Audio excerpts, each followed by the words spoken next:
and welcome back to the Future Proof Podcast. This is a place where we talk to entrepreneurs and business owners about the journey, about where they've been, where they are now, and where they're going, as far as goals. And I'm really excited to have Kim Kitchen this morning from Burning River Marketing. Kim, welcome. Welcome to the show. Thanks, Brian. Happy to be here. Thank you. Thank you. And you were out even this morning doing, what you do, as I understand it. Was this a chapter launch day for BNI, you were saying, or? No, it's a chapter that's been around, and they have about 27 members, and it's a chapter that I support in Willoughby Hills. So I came to the closest Starbucks. This is the motivational speaker day kind of thing, yeah? Yes. I was there to teach them how to do some better intentional one-to-ones, and yeah, they got a lot out of it, and it was a lot of fun to see all the new faces in the room. Oh, wow. And how many of those are you juggling at this point, as far as groups that you lend a hand to? So I have 4, but that doesn't include the one that I'm in. So I don't support the BNI chapter that I put the most work into, which is our own BNI chapter. But that chapter is critical to the health of my own business. So there's the payout there. And then there's 4 other chapters that I support. And then also the Hudson Job Seekers group is another, group that you're very involved in, yeah? Yeah, I help run that. I'm the administrative assistant, which means I do the whole website and all the emails and all the communication, and I'll be running the meeting this week solo. So I'm basically the right-hand man to the president. He's the one who is organizing the actual job seekers with our volunteer advisors. But yeah, so I run that, and then I'm on the Chamber of Commerce for North Olmsted, and I'm on the board for that, and taking a new position on the board that's also will require a lot of extra time, but they're all passions, I love small businesses. I can't help but try to help people, and every time an opportunity arises, it's just hard to say no. Well, and I suppose that's the pattern, right? That obviously emerges is the idea. There's things that people acquire, I suppose, in terms of professional skills, there's things that we can get really skilled at, develop competence in, but we don't necessarily love it. And then it's always interesting to see the things that we're most naturally drawn to without needing to be pushed or dragged into that space. And so the amount of leadership and volunteering and community building that you're doing and nurturing would seem to suggest that is who you are. You know what I mean? Like at your core, right? Yeah, it's a passion. Yep. And I'm curious, because what looking at your LinkedIn profile, there is this sense of a through line and trajectory of professional skills that are being developed and honed, that lead to where you are now. But was that side of it always part of that world, or is that something you've gotten to nurture and develop more since you've been on your own? I would say I probably didn't tap into that until I did go out on my own, because I was in the mortgage industry for a long time. I had majored in international business. I was looking for more of a corporate type job. I thought I would get paid big bucks to be flown around the globe and boss people around.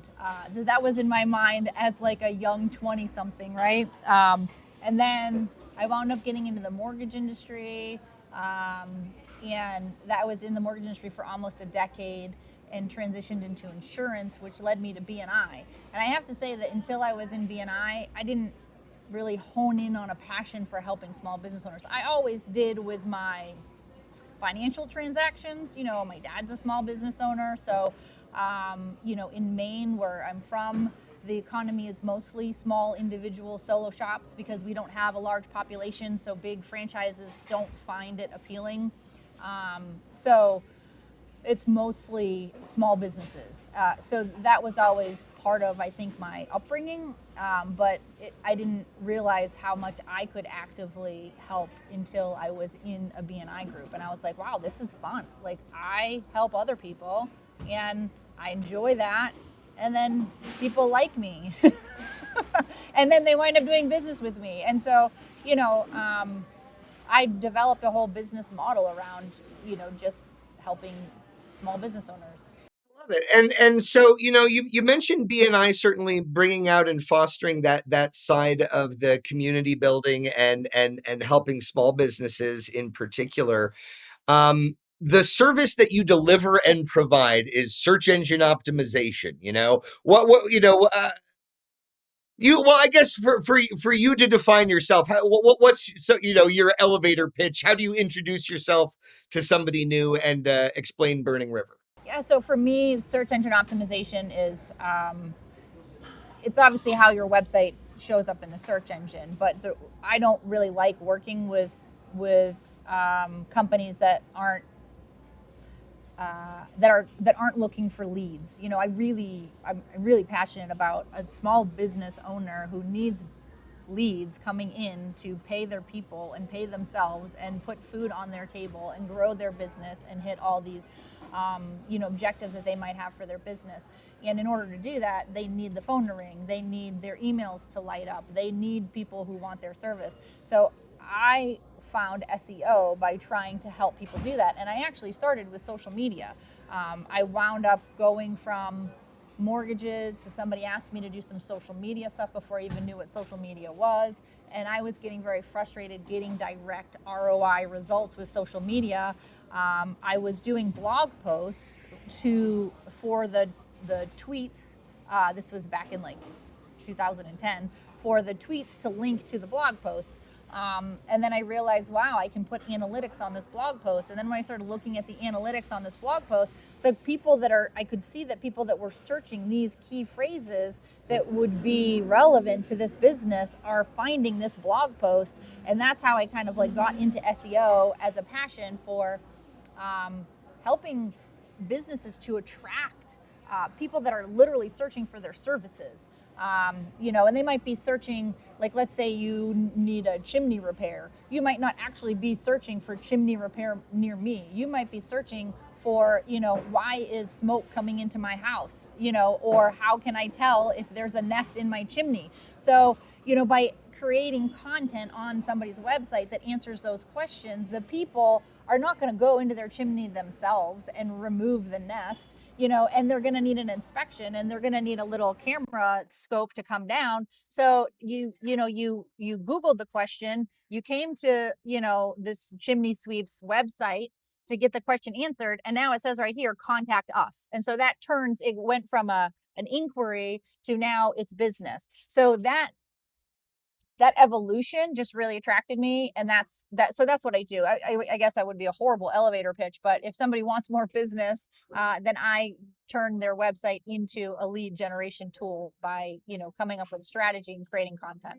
Oh, I love it, and I appreciate that there's a sentiment that comes across again in whether it's reading your description on the website or inside LinkedIn or just hearing you talk about the business.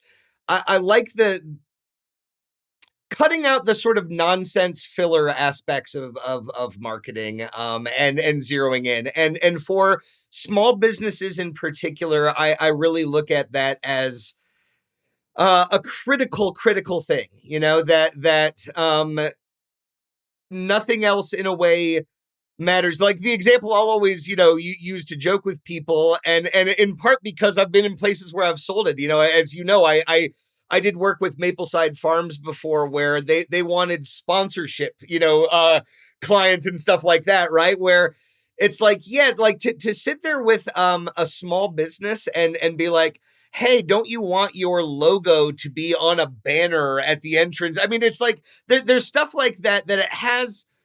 I mean, I don't want to be so harsh as to say no tangible value, but it's like, how do you begin to measure that, number one? And for a small business that has maybe limited resources, limited funds, stuff like that, like it's such a stretch to sit there and say that it would begin to be the shortest route between point A and point B. You know what I mean? And so I love the simplicity of being like, yeah, statistically speaking, where are you, me, your neighbor, your friends, your family? Where's everybody going to go when they're looking for products and services? It's going to be a Google search, right? And making sure that somebody's has that presence is, yeah, just such a strong no-brainer in that regard. So, at this point in your career, are you've got a team around you as well? Yes. And what's the sort of current landscape like in terms of how many projects you're juggling, and how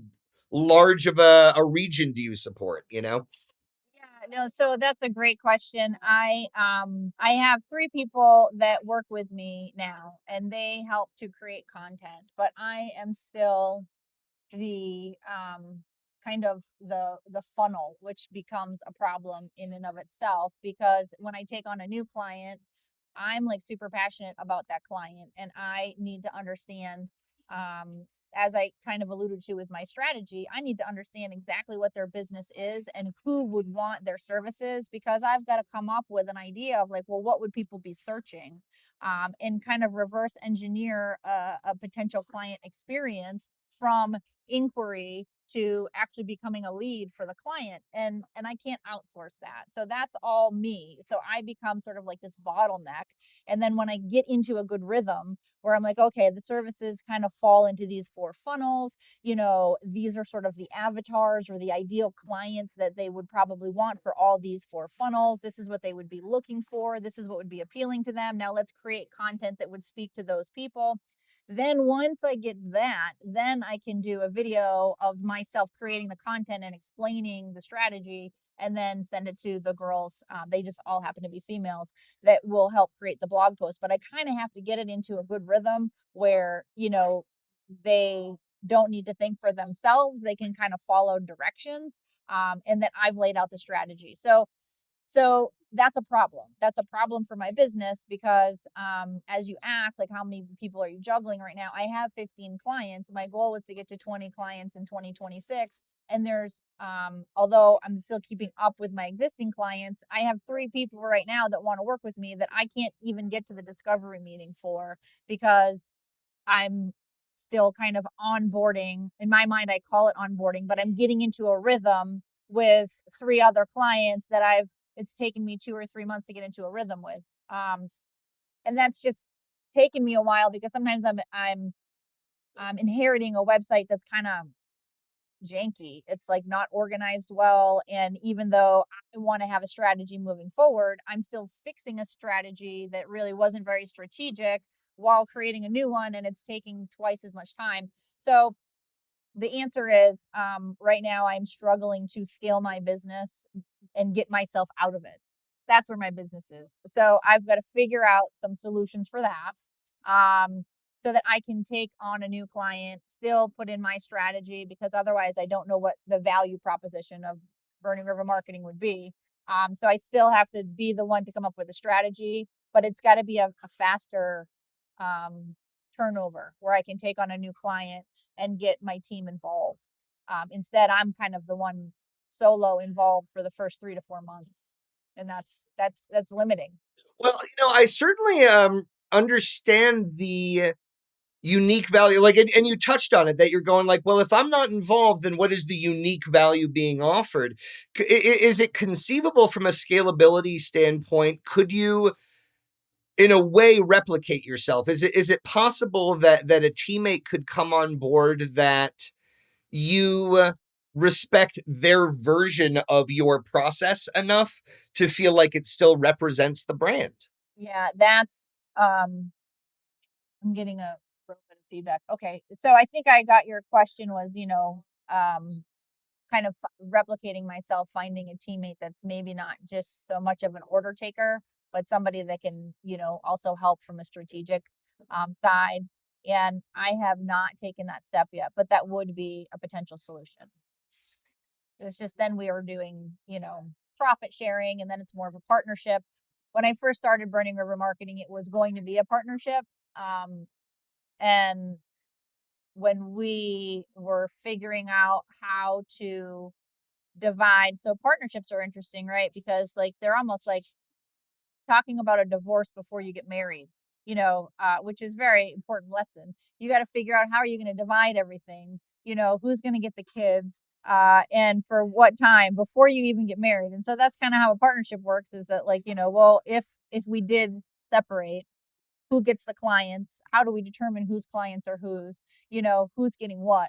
um and we couldn't get through that. So I would think that for me, I wouldn't be able to take on a partner, like an actual legal partnership. It would have to be somebody that I'd need to pay or incentivize.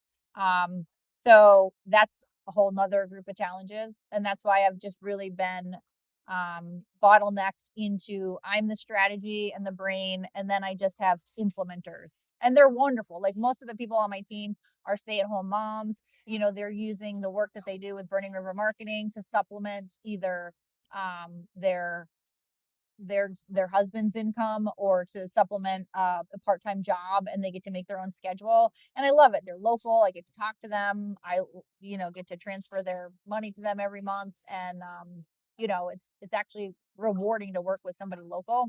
But yeah, they are just that. They're implementers instead of more of a strategic replacement of myself. Oh, and it's interesting because I just hear you sort of acknowledging a crossroads moment, right? That having a goal of growth, right, of jumping from that 15 to 20, you're recognizing the bottleneck, and so it's a crossroads, right? It's saying that you've had a good experience, that to maintain it is something that it sounds like could bring you joy and satisfaction and fulfillment in the way it is now. And you're getting to help provide, opportunities for a couple other people. And so it's like, if it ain't broke, don't fix it on the one hand. And yet there's something about, you're certainly not, you've never struck me as somebody who sits still, you know what I mean? And so it's like in the flurry of activity and the amount of work, those different groups where you're positioning yourself as a thought leader, there's certainly a recognition at the very least that you'd be either deliberately choosing to leave money on the table because, like you said, there's more people that want to come and work with you, and the current system doesn't allow for immediate scalability in the way that lets you say yes to every new thing that's coming in, right? And yet there's the growing pains of, it's not necessarily the unknown. I mean, again, you've worked in all sorts of environments and certainly had like teams that you managed, and you know what I mean? It's like that. I don't know that there's anything inside it like that's totally exploring unknown terrain, but like inside your business, that is a crossroads moment of going, yeah, like, do I define it as a partner? Do I define it as an employee? Either way, I would still need to take the time to define it and define it clearly. And now it's like that. I've used the metaphor sometimes of like, it feels like you're trying to like open up the hood and start like working on your engine while the car's going 80 miles an hour down the highway. You know what I mean? It's like you're not able to pull over or do anything. It's like, yeah, just fix it while it's in motion, you know? Well, and it's like, well, what is really Burning River Marketing? So Burning River Marketing is me. I mean, it's my ideas and my strategies that it is attracts my clients and keeps them with me. I still have my first client that I got back in 2015. And so the reason why they stay with me is because of me, my strategy, my brain. And that's not to be like, it's actually a problem, not a brag, like that's not like, oh, look at me, I'm so great. It's like, that is kind of the problem, because then, could I take somebody on and teach somebody that, to have that type of thinking? I could, but then am I training my competition?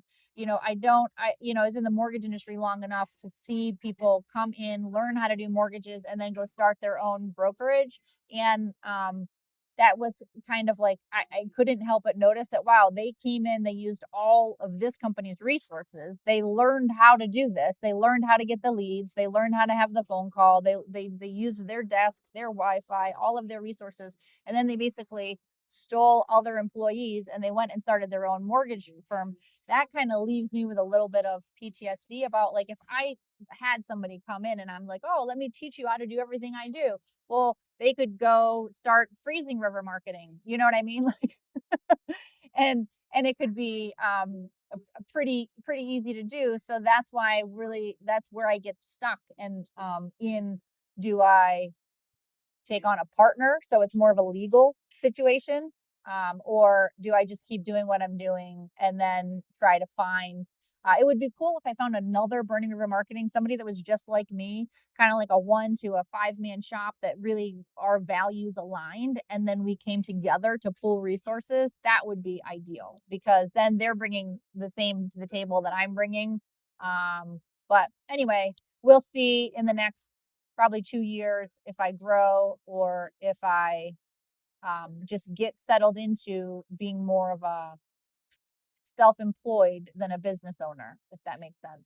No, it does. And I think about the job I had that led me to BNI was working for that guy, Greg Clement, who was like a serial entrepreneur. And he liked creating a workplace culture that was full of little entrepreneurs. And on the one hand, it worked tremendously well for him to develop a culture of entrepreneurial type go-getter people. On the other side of that, exactly what you described is that a lot of key employees got excited about the entrepreneurial process and got the bug to go try it on their own, right? And but I also have come to observe that certainly I don't think of that trait being universal, right? There's a lot of people in the world whose ambitions do not extend to being in charge and being the captain. And I think that there's a weight of responsibility that people associate with being a business owner. Now, granted, and I'm not in any way disagreeing with the core concept of saying, like, you are 100% right that is a practical risk, reality, like risk, you know. And it would be hard in a way to screen for it, right? Because even asking somebody who'd been an employee their entire life, like, do you have any ambitions to run your own thing? Like, they could be like, no, and they could be honest in that moment. But it doesn't mean that sitting side by side with you for a chunk of time, it could inspire them indeed to go out and try their own thing. There's one perspective on that could say that is actually something to be proud of, even in a moment that it stings a little bit, that you're still going like, how cool am I that I'm getting people excited about it? And certainly from the BNI, let's try to be collaborators more than competitors. I like to think that there's enough business to go around for everybody. But no, I don't fault you for the idea of being guarded in that way, but while also saying, I would like to imagine a world where you can find exactly what you're looking for, even if there's some experiences that don't go your way. I share that reluctance. I really do. In my own vision for growth, building to the point of having employees that were like looking to me for their survival. Because even that is not what you're describing. You've got these helpers that are supplementing their income. They're grateful for the work. They do good work. But that's not the same thing as somebody who's like counting on you to feed their family and pay their bills. That's a weight even as a business owner that forgetting, the weight I was talking about of responsibility for myself, even taking on the additional responsibility for others, the responsibility for me, my world, for the clients I serve, and what now I need to make sure that your lights are on. It's like, oh my God, that's a lot, right? So I'm curious, Kim, like when forgetting for the moment the actual steps involved in getting there, but when you think about 10 years from now, how much clarity do you have about what you want? Yeah, zero. That's fair. I mean, 10 years from now, I'm hoping it's a sunny day and I'm enjoying my yard. So, I mean, as I, uh, I don't. So AI has been a disruptor. I'm sure a lot of people will say that in their industry for SEO, which is the practice, obviously, of optimizing a website so you show up on search. You know, even my search engine, when I do a Google search now, it's the AI overview that pops up. I typically use Google Chrome, and although my clients are seeing themselves being referenced in the AI overview, and I am getting clients to say like, oh my gosh, I just got a great lead in the website, and they found me through Chat GPT, which is super rewarding because it means that I created content that even the AIs and the Chat GPTs are sending people to. But at the same time, it's also like, man, that means like people aren't really using the Google search results that I'm used to and the ones that I relied on the analytics. So in 10 years, just being in this type of technology sort of field, I have no idea what the landscape would look like. I will be surprised if people, 20 years ago, when somebody needed a chimney cleaning or a windows or doors, they typically opened a phone book. That's gone. So, who's to say that we won't be using Google in 10 years? So, but I'm sure there'll be something to pivot to. I basically always just want to be bringing my clients leads and learning, if it means learning new technologies to learn how to do that. But I'm more in like the client end results business than I am in creating this amazing workplace culture where everyone's just happy and feeding their family and hitting all their objectives and taking their vacations. Like I don't personally feel I get the same type of pleasure from hearing my clients say I had an awesome year and 50% of my business came from Google search results. So I feel like I'm kind of doing that for my small business owners. I'm creating that dream for them. But I don't see like Burning River Marketing ever being like a physical place with ping pong tables and pickleball court and I don't see that happening, especially for what I charge. So I really like keeping my prices low and working directly with the small business owner. It doesn't leave for much of a succession plan, but I don't know. I'm happy. They're happy, and I have obviously identified that I have challenges in growing using this existing model, and I'd probably put it out there because I'm open for suggestions and I'm open to the universe to show me a better way. But most everybody says charge more money and hire good talent. And I don't want to charge more money. And hiring good talent does require you to charge more money. So I don't know. Mm, That's mm, where I'm at. mm. Because if you charge more money, like I'm working with the plumbers in our BNI chapter, um, it was a big expense for them to just pay $1,000 for the website. Now in a couple of years, hopefully they'll be able to budget more. But I want to be a solution for those small business owners. I want them to have a solution. Not everybody can work with a big agency and pay them $5,000-$10,000 a month. That's not my client. Um, my client pays $500 a month for ongoing SEO support. And could I charge 2,000 and bring in employees and grow the business? I could, but then it's a different thing. Now I don't feel like as warm and fuzzy about working so hands-on with my clients to get them those ongoing leads. Well, no, it's interesting to see, and I like the idea that these conversations can be revisited because it's a continuum, and I feel on your behalf. I imagine, like any other human being, you have moments of uncertainty, doubt, all the range of normal experiences. But as an outside observer, I don't worry about you continuing to be successful, right? It's like you're gonna keep crushing it, and the work that you do, the way that you do it, the strength and depth of your network, would suggest to me that whatever pivots happen along the way you're going to keep moving and keep moving upwards. And I'd love to, have a conversation offline and just keep, brainstorming around business growth stuff, because we're in similar places, and I like the way your mind works. For anybody who's listening who wants to engage with you and talk with you, where do you like to be found online, and how do you like to have people approach you and stuff? Oh, wow. So burningrivermarketing.com is my website. Because I get almost all of my business through referrals. Usually it's my BNI profile that actually says the most about me, which you could probably find by just doing a search on Kim Kitchen BNI.